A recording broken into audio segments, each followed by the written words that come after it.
ঝড়ে আমার বিছানার অবস্থা তো খারাপ হয়েই গেছে।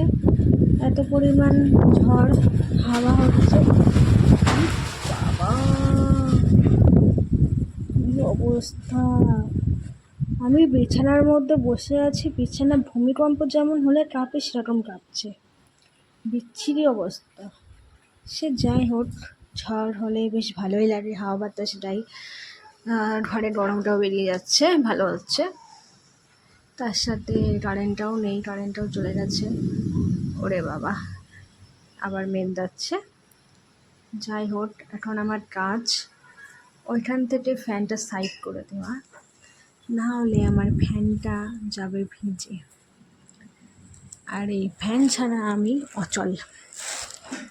আমার এত গরম, এত পরিমাণ ঘামি, ফ্যান না হলে হয় না। তো সবসময় আমাদের ফ্যানটা জানলার সামনেই থাকে। তো এখন জানালার সামনে থেকে ফ্যানটা সরিয়ে আনবো।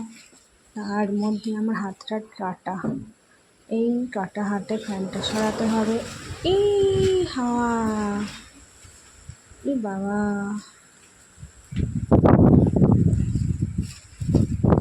ইস, তো যাই, চলো কাজগুলো করে নিই।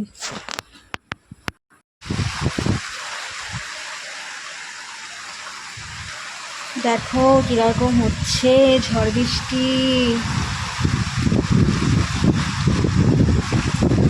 ও হো হো, দারুণ হাওয়া!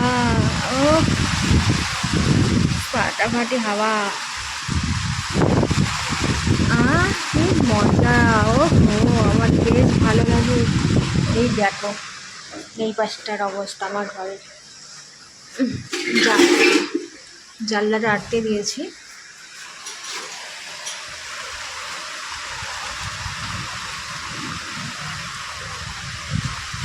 সারাদিন যা গরম পড়েছিল, বাপ রে বাপ, মারাত্মক গরম।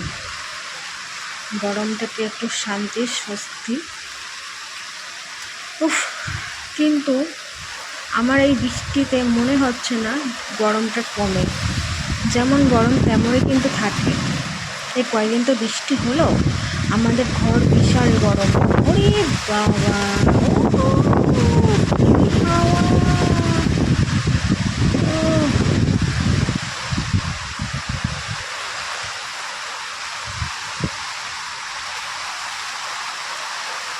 কি হাওয়া দেখো!